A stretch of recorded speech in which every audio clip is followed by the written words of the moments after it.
All right, everybody, welcome in Season 3, Episode 6 of the Swish List Podcast. We have a lot to discuss tonight, starting with LaMelo Ball saying he's open to being traded.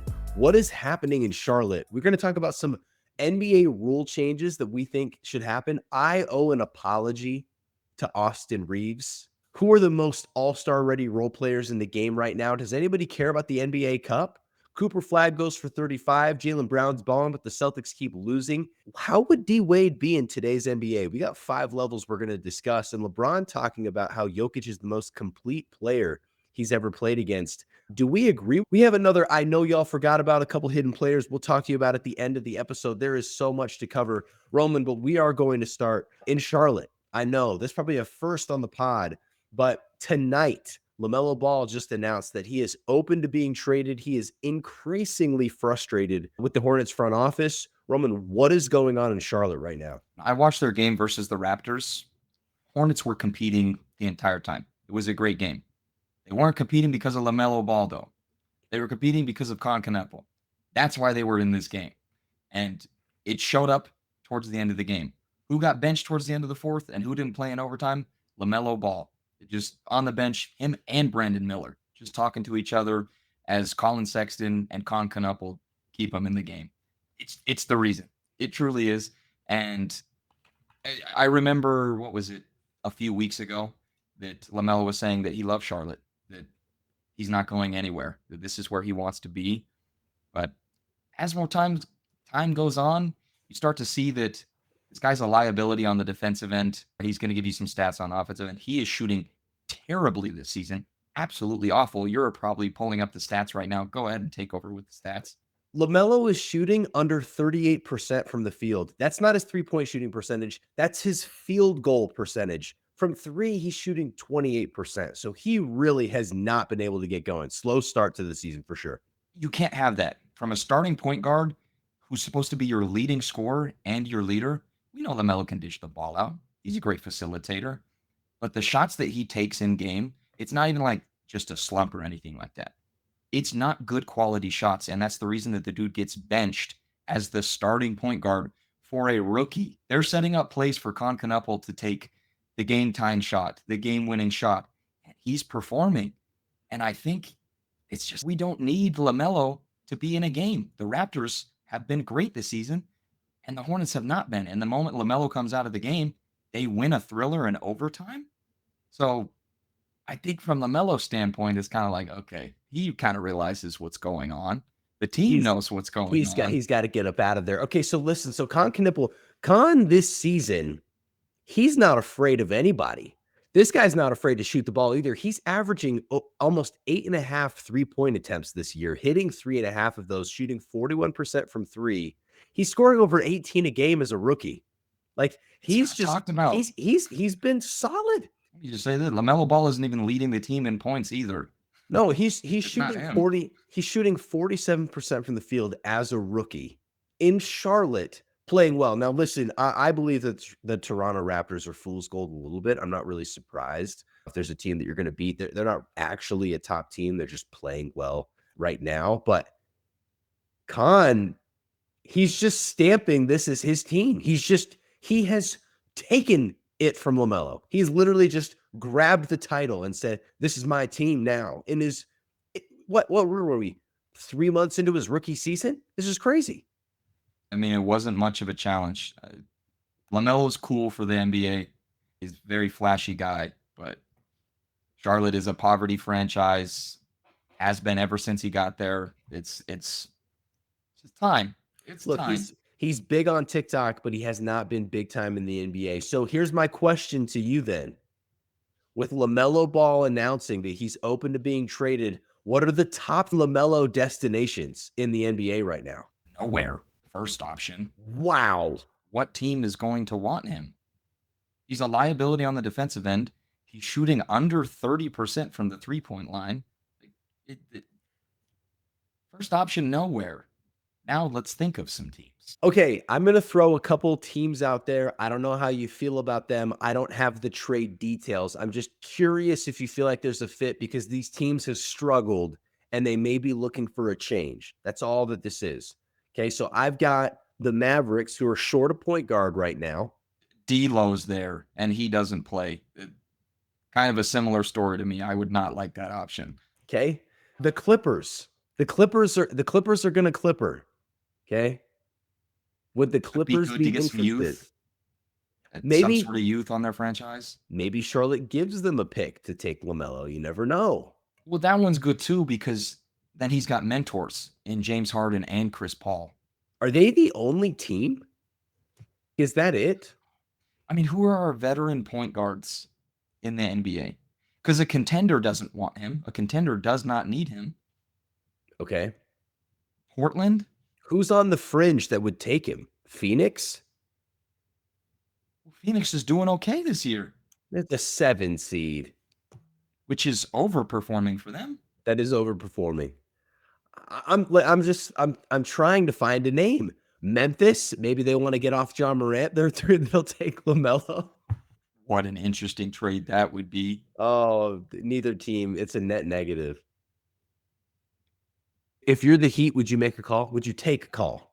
No. No chance? You have Tyler Hero. He's an efficient LaMelo Ball. That is crazy. That's crazy. You That's take away actually insane. you take away a few assists a game, and it's Tyler Hero. He's efficient. He's good. Tyler Hero's came back and made an immediate impact. I was like, as the Heat, no. Pacers, no. Knicks, no. Bulls, you already have Josh Giddey, your guy who's doing everything. LaMelo needs to change the way that he's playing basketball. Okay, but LaMelo is still his contract is good through 2028, the 28-29 season. So he's not going anywhere if you can't move him. And whoever's taking him, you're committed to LaMelo Ball long term for big money. He's going to make $40 million next year, 43 the year after, and 46 in 2028. This is what sucks about something like that is you invest that type of money in a player and you expect them to improve their game, but it's very obvious that LaMelo is not improving his game by his averages. NBA Okay. players talk about it. If you go into the gym, somebody like Steph Curry and Klay Thompson, they're going to make 90 out of 100 shots. And that converts to the game, you cut it in half. They're going to shoot 45%, that type of thing, close to it. If you see an NBA player over the course of a season shooting 30% from the field, shooting 20% from the three-point line, that's not a slump over the course of an entire season. This player is not improving their game. You want me to make it worse? Here's how many games he's played over the course of his career. Rookie season, 51 games, 75 year 2, then 36 games, 22 games, 47 games. So he's not even healthy. It's LaMelo. No team is going to take this man. He just needs to lock in. This needs to be his wake-up sign. He's probably not going to get moved. He just needs to lock in and start playing better. He got it. He made it to the NBA. He was the best player on a team, and it's okay. I've made it. You're on a terrible franchise. The team isn't getting any better. You're supposed to be making the team better. You don't even lead the team in scoring anymore. You throw out a few cool assists a game and make a couple three-pointers. LaMelo needs to be better. I don't know what kind of message this dude needs to lock it in and just start playing good. And he's got a brother who plays an incredible role in the NBA. Lonzo was out the league for multiple years. This dude didn't play a game for 1,000 days and has come back and has been a solid role player for the Cavs. It's just like, what happened with LaMelo? Listen, there's a big time band called Good Charlotte. Right now, I'm just going to go out there and say, good luck, Charlotte. That's it's rough. Listen, we're going to switch gears a little bit. I want to talk about NBA rules. I have an NBA rule change that has to happen immediately. If a player goes to take a charge and you dunk the ball, you automatically get the points. It's a blocking foul. You can never call a charge if the player dunks the ball. What do you think of the rule change? Has to happen. I like it for two reasons. One, we never get the highlight taken away. The amount of times that I have gone to YouTube and looked up, the best plays that never counted and how many of them are just players taking charges and somebody getting a dunk, it sucks. We never get to see them. Those highlights don't make it to Instagram. They don't make it to, you never get to see them. Second reason, it's kind of safer because a player wants to dunk it. He has the opportunity to come down and hang on the rim because there's somebody under him. Oh, So it's safe for the players too. Okay. If I'm going to go up for this layup, I have nothing to protect me after this charge attempt. If I go up for a dunk, I have something to lean on. I have the rim. So I like your take because it kind of helps the NBA in multiple avenues. I just want to see more contact dunks. That's what I want. We And I deserve. think that players that are going for the charge, you deserve to be posterized. That's how I feel. So I want to see it happen. I like that too because you're putting yourself in a vulnerable position. You're not willing to jump straight up or try Yeah. and block a player's You shot should get attempt. dunked on. You deserve to be dunked on. Yep. Yeah, I absolutely. You deserve it. I think of Aaron Gordon's dunk on Christmas Day. 100%. That's one of the best dunks. It's on Landry Shamet. He just Yes. straight over him, and they reverse the call, and it counts, and it's the best highlight of that day. 100%. We need more highlights like that. 100%. Switching over to mine, if there was a rule change that I would make, challenges. You get however many challenges per timeout, but if the challenge that you make is upheld, you're wrong about it, opposing team gets a free throw. So there's a punishment for getting it wrong, but you can challenge as many. If you trust that you're right on the call, you can just continue to challenge. But if you're wrong, there is a punishment attached to it. Roman, these games may never end. It's one free throw. Yeah, but infinite Oh, challenges. I'm just getting infinite timeouts. No, because you still lose the challenge. So it's just like taking a timeout. Okay. It wouldn't make a difference. You're just taking a timeout. Okay. And it doesn't change that much if a player's just taking one free throw. 2 free throws, yes, but just a single free throw, no change of possession or anything, but a single free throw because you were wrong about it. Okay. All right. Let me know what you guys think about these rule changes. I need to know. I think we're kind of cooking here. We have a couple other ones that are baking in the oven. We might have to bring them up next week. But before we do talk about anything else, I do have to say this. Austin Reeves, I owe you an apology. I was not familiar with your game. I thought you were going to have a Jeremy Lin moment, and you have actually come out and dominated. In fact, so much so that people are putting your stats up next to Kobe Bryant, looking at the year-over-year comparisons, and the numbers are similar. I was completely wrong. You have been a great player. You dropped I think 33 tonight on 9 for 15 shooting, 4 for 7 from the field. No LeBron James. Like, he's the greatest number 2 option in the league sitting today, right? If you look up the definition of bad take, it would be me saying that Austin Reeves is not going to be an elite player. He's been absolutely dominant. And so, Austin, I'm sorry. Austin, we got to give you your flowers. You are the best second option in the league right now by a long shot. Luka and Austin Reeves as a duo, 10 points ahead of the next duo in the NBA. It's incredible. They average almost 63 together as a duo. Okay, and here's the thing. He plays when it's him and Luka, 30 a game. When it's the trio, high 20s a game. And when Luka and LeBron are gone, 40 a game. So 40 he's and almost a triple-double. He can do it. It doesn't matter who's on the court. He's going to ball out. It's crazy. No, Austin Reeves has established himself as an all-star this year. He will be. Mark my words. He's going to be an all-star. I think Luka helps him get those averages up. But even with saying that, like you said, when LeBron doesn't play and Luka does not play, I can think of a specific game where it was against the Bucks, and he carried them to a win. The dude put up 40 points per game, triple-double. Like, it's not empty stats. It's not just because he's the second option. He's the third option. Austin Reeves, first step, one of the quickest players. Like, he has a handle. He gives effort. He gets to the line. Like, he just works. He works in the NBA, and he's proving it with these numbers that he's putting up. Okay, I have a question for you. Do you believe that playing with Luka makes your first step that much faster because he attracts so much attention that when you get the ball, your first step is that much quicker because it's more of a reaction from the defense?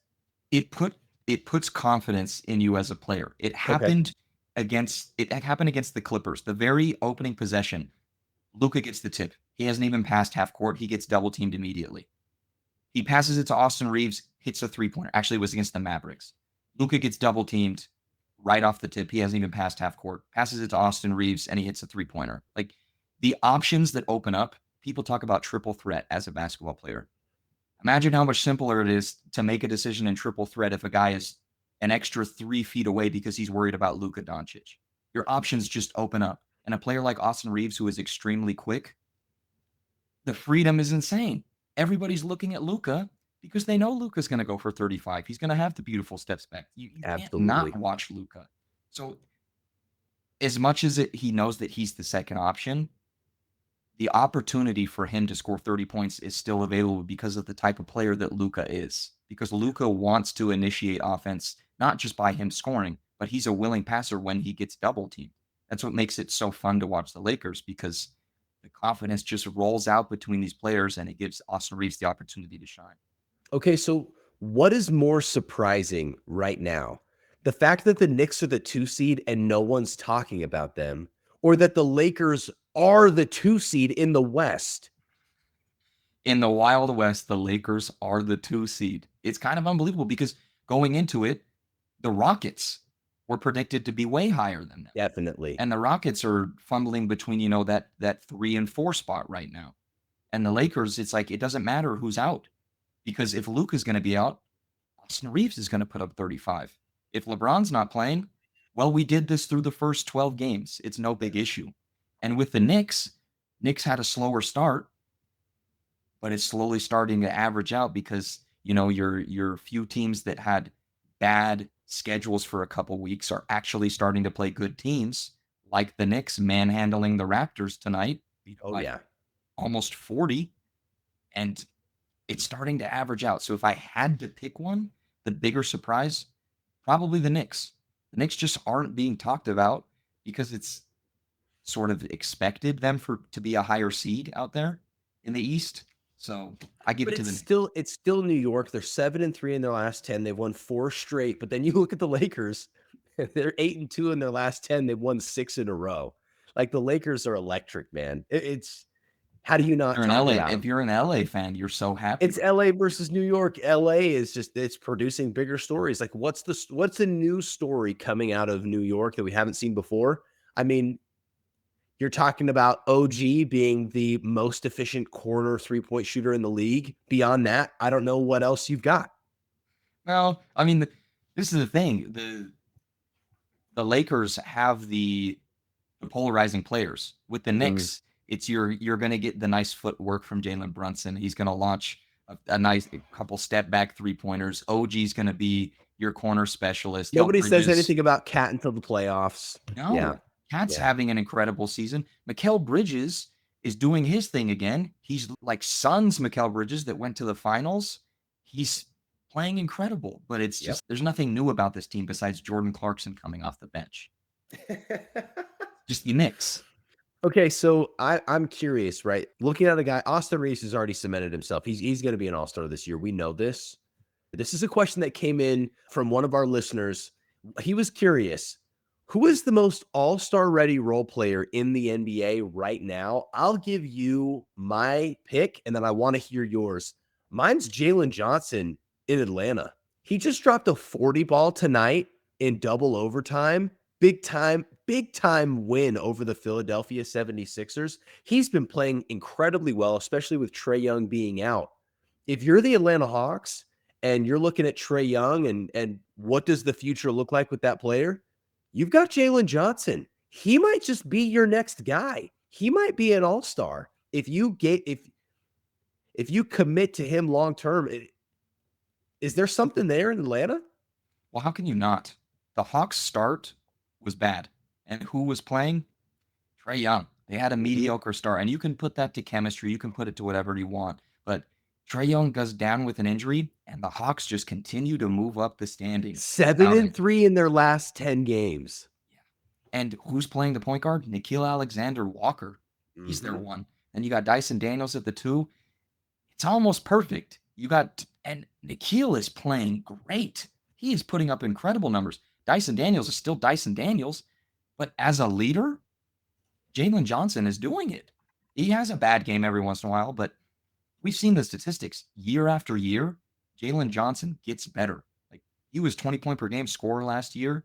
He's going to be in the conversation for most improved player. If he can continue to put up stats like this, I think he wins it. There's no doubt in my mind that he wins it. If the Hawks can stay in that 5-3 seed range and he's having a 40-point game every 4 or 5 games and he's putting up the averages that he is, this dude's going to win most improved player. So I think that's an excellent pick. He's probably going to be an all-star this year. Yeah, especially when you've got Kristaps Porzingis, who's playing a decent amount of these games. He's scoring quite well. He's been very complimentary. The thing with the Atlanta Hawks is it's the scoring by committee. You got a lot of guys averaging over 10 points a game. So they go deep into the bench and everybody's scoring a lot of points. So without Trae Young, they're viable somewhat because it's the East. But I want to know I want to know your player. Who are you taking? Okay, my pick, the person that immediately came to my mind that I can't believe you didn't think of is Derek White. Yeah. Derek White, when he's given the opportunity, is one of the best three-point shooters in the league. He's probably the best, I shouldn't say best, one of the best on-ball defenders, the best blocking guard in the NBA. When he gets the opportunity, the dude can give you 35 or 40. He's going to.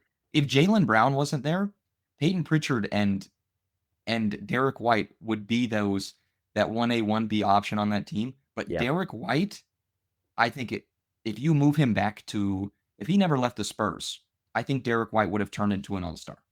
I truly believe it. Wow. Right before they get Wemby. Okay, here's a question for you. Who are you taking as your franchise player? Derek White or Austin Reeves? There's fortune with both of them because it's kind of a slower start to their careers, but it's a little bit of a slower start with Austin Reeves. But I just think if Derek White gets the opportunity, he's up there, man. If you put him in the right situation, but Austin Reeves is proving it this year. He is. His numbers are incredible. Okay, if I had to pick out of those two, Derek White played a major role in the Celtics winning a championship, though. He is a champion. Okay, I think if we're looking at both sides of the ball, from a complete player standpoint, I have to take Derek White. He's proven that he can go to the playoffs and perform game in and game out and help a team win a championship, not being the main option. So I'm going to give it to Derek White because of the potential that I see from a defensive standpoint compared to Austin Reeves. Not saying that Austin Reeves is a bad defender or anything. He's solid. He does his job. But Derek White, if you put him in the right situation from the start of his career, the way he got to develop through the Spurs and the role that he played for the Celtics, I'm taking Derek White. I don't know. Franchise guy, that means you need a guy that's going to get you 25 plus a night. I don't know how you don't take Austin Reeves. Which in the right situation, I think Derek White could do. I think you're wrong on this one. The thing that hurts is, like you said, franchise player. I've never seen Derek White have the opportunity to be even the number one option on a team. Yeah. So I'm thinking of it from who's going to help me win, who's going to get me to the end, and Derek White has been to the end. All right. Does anybody care about the NBA Cup? Oh my! This is something that needs to be discussed. The NBA Cup, probably one of the dumbest things I've ever seen. I was big on it. I was big on it in the beginning. Yo, this is a really cool thing. Yeah, let's get the NBA players to actually care about what they're doing. But if you look at it just from a sports standpoint, how does it make your league look if 50 years into what you have made, you decide, okay, these players aren't playing hard enough. How do we get them to be engaged? How do we get the fans to be engaged in the middle of the season? And I know it's an 82-game season. It's a long season. But are we serious? We're having something where somebody wins something in the middle of the season? What does that do to a league? Nobody cares. It's not going to bring viewership. It hasn't. NBA rating is going up, but what kind of statement does it make on your league to, in 2023, you just decide, okay, we need to put something in the middle of the season to make these players want to play more? I think it's a very bad precedent. I think the worst of it, too, is the courts. The courts look cheap. Oh. Why is it every time I watch the Timberwolves, the players look like they're possessed by a ghost? They have there's like a green aura coming off of every single player on the floor. The Lakers had to go out and say they can't play on their own court because it's a hazard. They look cheap. It's not good. The product is not good on those courts. Fun idea, really bad execution. Because, like you said, the opportunity for injury But shows like up a with the but slippery court. a color rush court, I don't understand. There are so many more things you could do with an NBA court than make the whole thing red. Yes, you can switch up a court and still have it be a normal court. But, Yes, and bro, it could still look great. You could still make it look amazing. You could even have the colors be from the three-point line in, and that would look so much better than the entire court. no, that's a really good idea. I mean, I look at the Bulls court, the Timberwolves, bright green, the Lakers, bright orange. And I don't hear anything good from fans. I love the way that they're making these courts look. The most thing I hear about it is No. this is the worst thing that my eyes have ever seen. Well, they wanted to make it very clear and obvious when you turn on the television that it's an NBA Cup game. But this is my problem. Nobody cares. Like, oh, it's an NBA Cup game. No, this is the regular season to anybody watching. Yeah, What? And the yeah. NBA players, I mean, they earn a little bit of extra money, which is good incentive. But I some of these guys are making $60 million. Now, I look at Yes. your fringe, your two-way contract guys. Those are the ones that really are cashing in. They deserve that money. It's great to see those guys win that money. But also, we're gonna give an extra however much money to a guy making 60 million. That's what it's gonna take to motivate him. That's a I don't dollar know. to a I franchise don't player. think money's gonna do it. Some of these guys are paying more in fines happily than they're making if they win the cup. Yep.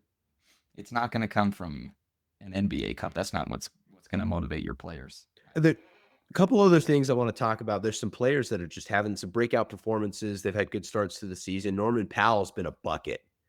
I'm curious with Tyler Hero getting healthy, with Bam getting healthy, more players in that rotation.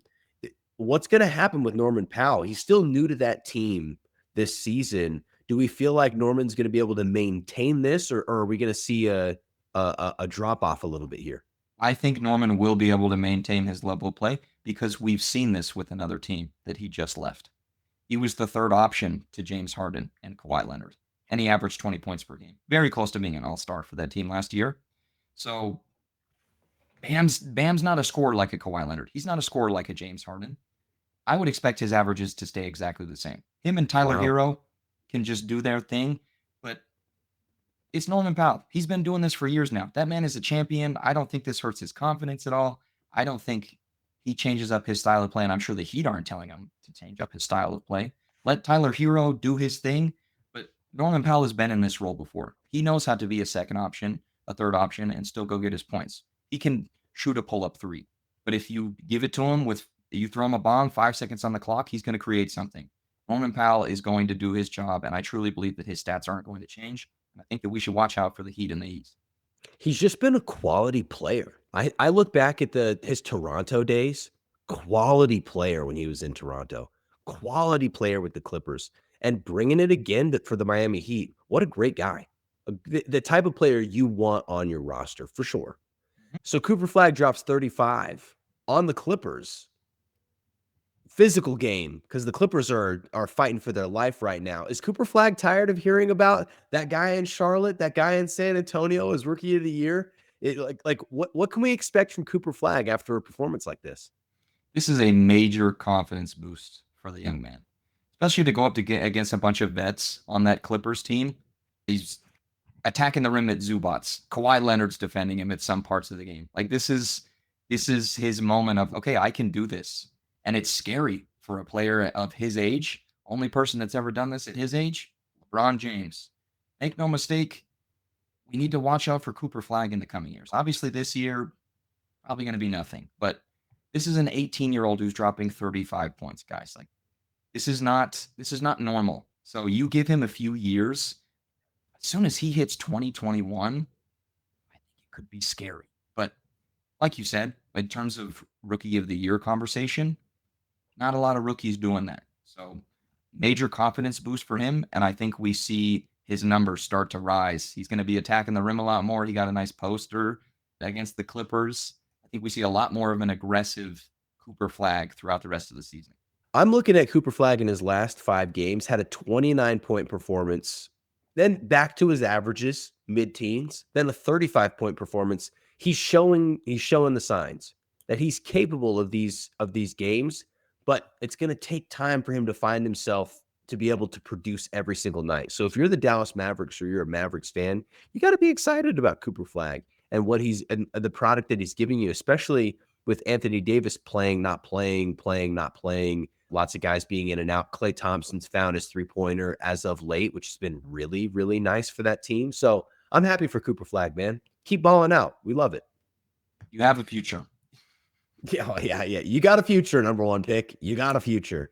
Okay, so the Bulls, on the other hand, feels like they can't picture a future right now. They got players getting real testy over there. Started out strong, have fallen off a cliff.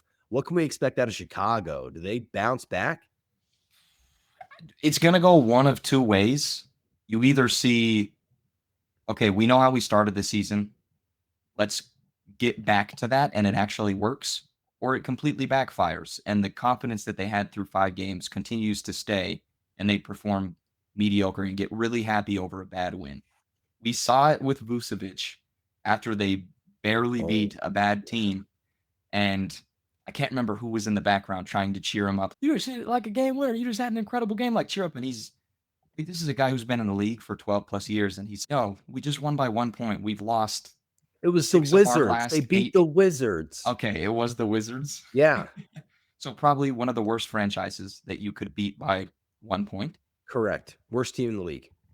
So, I mean, to have a 5-0 start, the confidence is so high. But then you just start losing games. You come back down off your high horse, and your young players are, trying to hype you up. But Vucevic sees what it is. He sees that they're not that good this year, and they had a hot start. So you can't be happy if you're that team. And Josh Giddey, go ahead. It's time for Vucevic to play for a contender. It's time for Vucevic to sign with a decent team. He's a quality big who can shoot the 3. He should go sign with a decent team. What team do we see a Vucevic level player on? This is why this matters. This is the last year of his contract. Vucevic is going to be a free agent at the end of this season. He is a quality big. He is a quality big. I am telling you, this is the type of guy you would want on your roster. So just looking at his last few seasons, going back to the 2020 season, 23 a game, 17 a game, 17 a game, 18 a game, 18 and a half a game. This season, 16 a game. So I get it. You're looking at this guy and you're going, okay, slight decline, been in the league for a long time, but we're talking about a big this season that's shooting 39% from 3. You can't tell me Al Horford has a roster spot in this league and you couldn't go pick up a guy like Vucevic. This is the type of pickup that if you're the Lakers, for example, you want this as a big. This is an upgrade off of a Maxi Kleber. You'd want this guy. Yeah, for a contender, if you get him on the right team, he's 20 and 10. He's proven that. Maybe closer to 15. But even if he's just the off the bench 3-point shooting big that can go get you a title, you would take that too. I think he's at a point in his career he might even take that. That's my issue with it. Is Vucevic willing to take a backseat role for a contender? I mean, with the post-game interview of how angry he was after a win, seems like he probably would. So like you said, the Warriors could have been a good pick. I think a team like the 76ers, where he knows that he's probably going to have a role with Joel.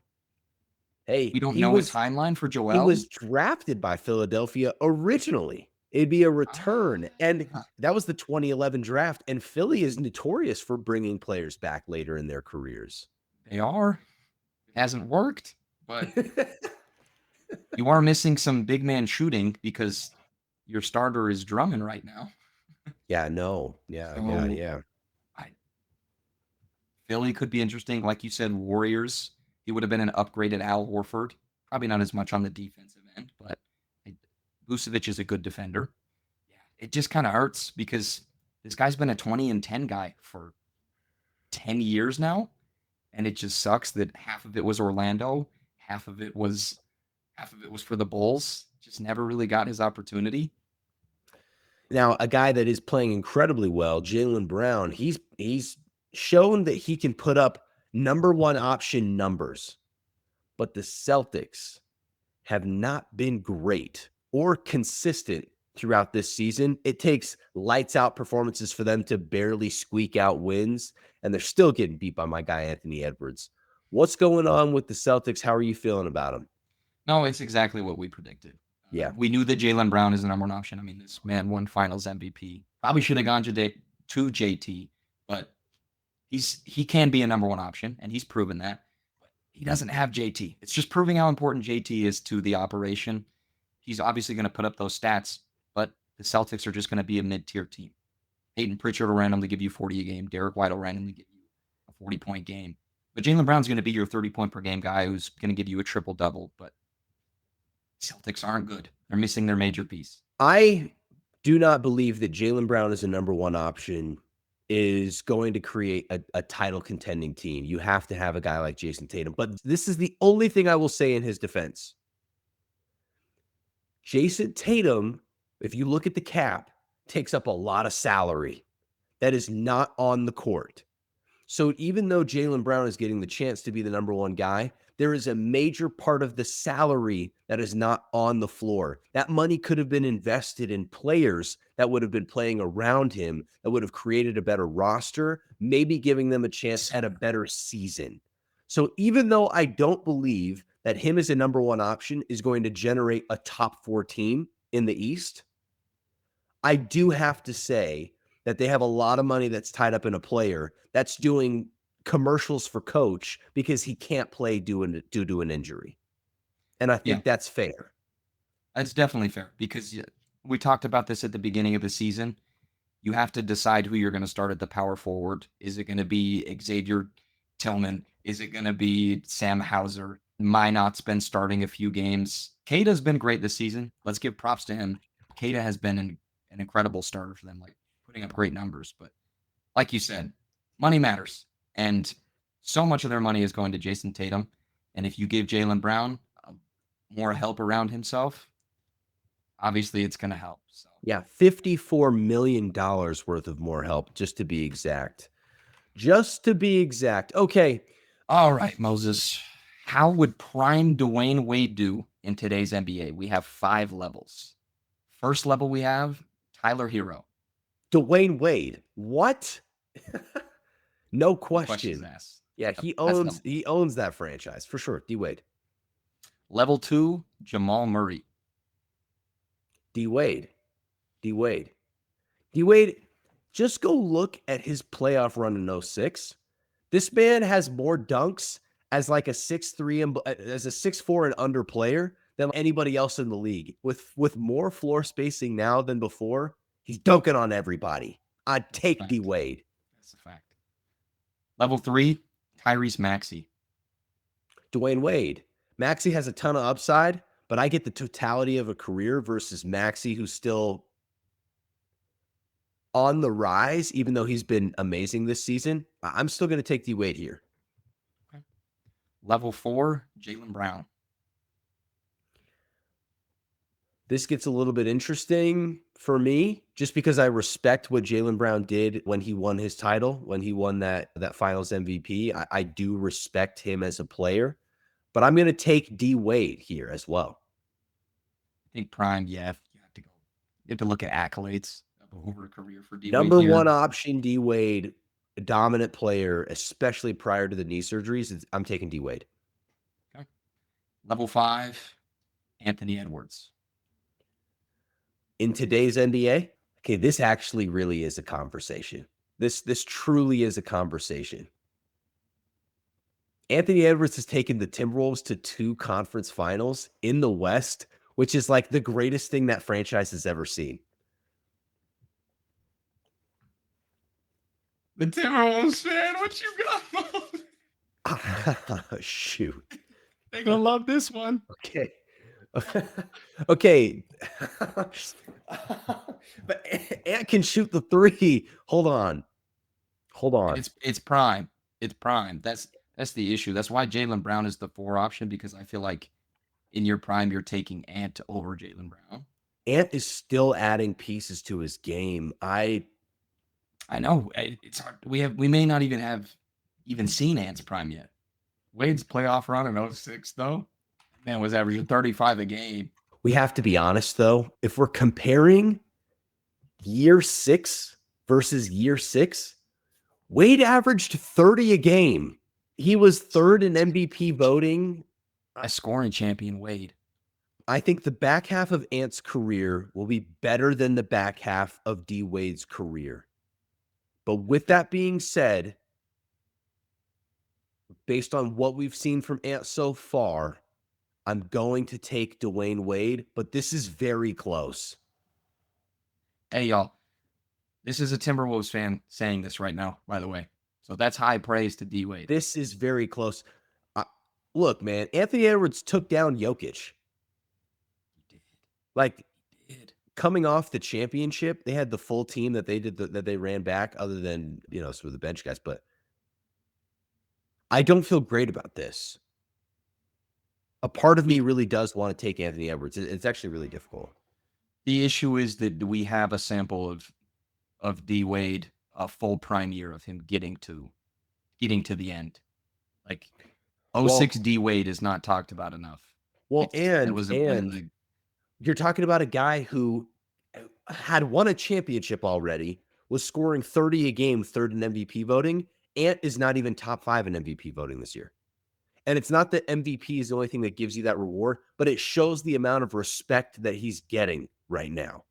He might be a top 2 shooting guard in the league, but he's not a top 5 player in the league. Wade was a top 5 player at this point. LeBron said recently on his podcast that Jokic was the most dominant, complete player he's played against in his career. Roman, do you agree, disagree? Because I have a player that I believe could contend with Jokic based on this statement. Well, I'm trying to think of anybody on the offensive end. No. Nobody compares to Nikola Jokic at all. Even a player who is incredibly skilled scoring usually doesn't have the passing ability or the rebounding ability. I don't believe that there's a player that can compare to Jokic for your main statistical categories of just the offensive side of the ball. Nobody could compete with that. You're talking about prime scorers like Kobe Bryant. You're looking at prime scorers and rebounders like Tim Duncan, but Tim Duncan wasn't a 3-level scorer. Kobe wasn't a passer. I believe if there's one player that should have been talked about in that segment that wasn't, it's Kevin Durant. I believe Kevin Durant, he can do everything offensively. He is he's a willing passer. He's not as good of a passer as Jokic for sure, but he was playing defense when he was in Golden State. He was playing better defense than Jokic does today. So if you're talking about a player that can do everything and was giving you more on the other end of the floor, you can't tell me that Kevin Durant shouldn't be in that conversation. There's an argument to be made there. No, I think that's wrong. I think Nikola Jokic is head and shoulders above, more complete. I just don't agree. Both sides of the ball. If you were switching to both sides of the ball, then I can agree with you, because Kevin Durant is, at those Warriors years, he said it himself, like, I'm going to establish myself as a defensive player on this team, which he can, because he can take more of a defensive role because he has the greatest shooting point guard of all time by his side. He has the liberty. Backcourt. Yeah, he has Draymond on his team as well. Like, the opportunity to get chase down blocks and average a couple blocks a game is more available for Kevin Durant while he's there. But Nikola Jokic is not a bad defender. I mean, he gets his stocks. He has more steals than any player in the 2020s. Like, he gets a block a game. Like, he's not a bad defender. But LeBron he had talked about offense, and Kevin Durant would be a good comparison because Kevin Durant's scoring ability is better than Nikola Jokic's. But I think if we're talking just purely complete, Nikola Jokic can shoot the 3 ball. He can give you hook shots. He can score anywhere on the court, but he can also distribute. He's the best distributing big man we've ever seen, and he's going to give you 13 boards a game as well. If I can think of any other player that maybe I would compare offensively from a statistical standpoint, Russell Westbrook. Don't do that. No. I'm going to do it. What are we talking No. about? Yes. No. Yeah. No, I Russ's love Russ. MVP season? Yeah. Russ's MVP season is not as big as Jokic's MVP season. Jokic is head and shoulders. Jokic clears. Well, he clears because the Nuggets are just an overall better team. No, he clears because he's a better player. I don't think so. I think prime Russ, his 2016-2017 campaign, the dude was the scoring champion. He averaged a triple-double, Moses, 10 rebounds a game, 10 assists per game. And if I'm not mistaken, he wasn't that bad of a three-point shooter that year. Don't come on here and act like Russell Westbrook could hold a candle to Nikola Jokic. Don't do it. I like Westbrook. I'm a Westbrook fan. I'm a Westbrook fan. I take Westbrook over a lot of players. But when you're looking at Jokic, and Jokic is in conversations, he's in all-time conversations. Yes. Russell Westbrook is not in all-time conversations the same way that Jokic is. Because Russell Westbrook isn't a winner. He hasn't won. Exactly. But if we're talking about complete game, Russell Westbrook is in that conversation. You can't tell me he's not. He's not a complete player. 2016-2017 campaign. He lost his jump shot at points in his career. Okay, I'll give you that. If we're looking at his entire career, yes. But if I wanted to go to a single player from a single season who can compare, because nobody can compare to Jokic. That's what I said. Nobody can do it. If there's a single season campaign, it's Russ. I don't think Russ, as a complete player, compares to Kevin Durant. I don't. 2016-2017, he definitely does. No, I don't think so. Listen, we're going to have to hear what you guys think about this one. I really, you think I'm wrong bringing up KD to Jokic? It's crazy you would even bring up Russ to Jokic. It's wild to me. It really is. Okay. I think that's a completely valid take, especially for the campaign that he had in 2016-2017. All right, we'll see. We'll see what people say. Switching gears for the last time, our favorite news segment, I know y'all forgot about. I got a great one for you guys today. I know y'all forgot about Danny Granger. That's right.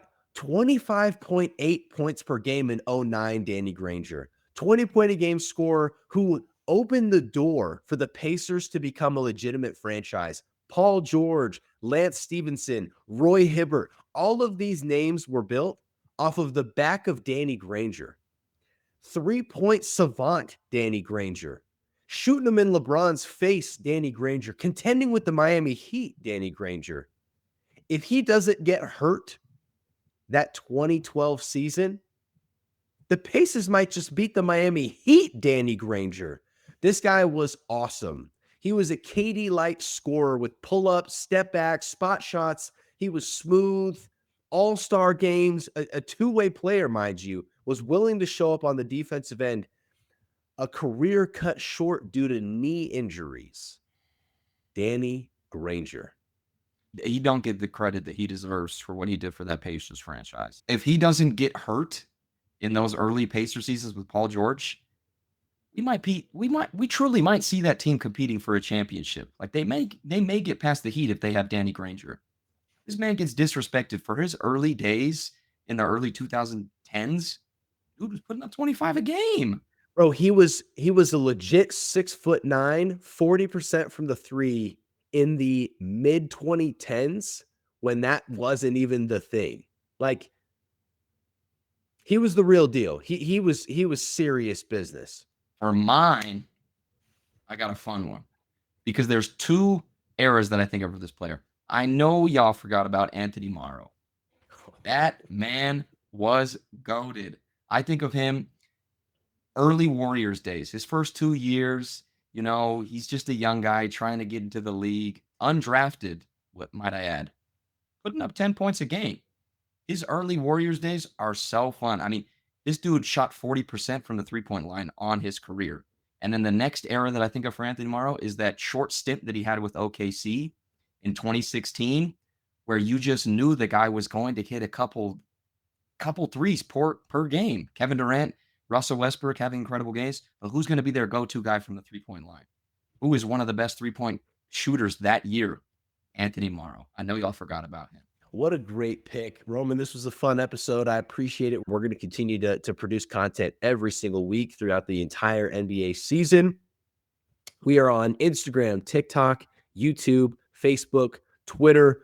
Please go give us a follow. Send this podcast to someone that doesn't know basketball, because this is where they're going to learn it. Roman, send us off. Season 3, Episode 6. We are just trying to share the game of basketball. We're 20 games into this season. Just trying to grow it, man. Let's keep this season going. It's been so fun. The ratings are up on the NBA season. I can't wait to see where the West goes, where the East goes. Just an exciting season. Swish List Podcast, Season 3, Episode 6. We are out.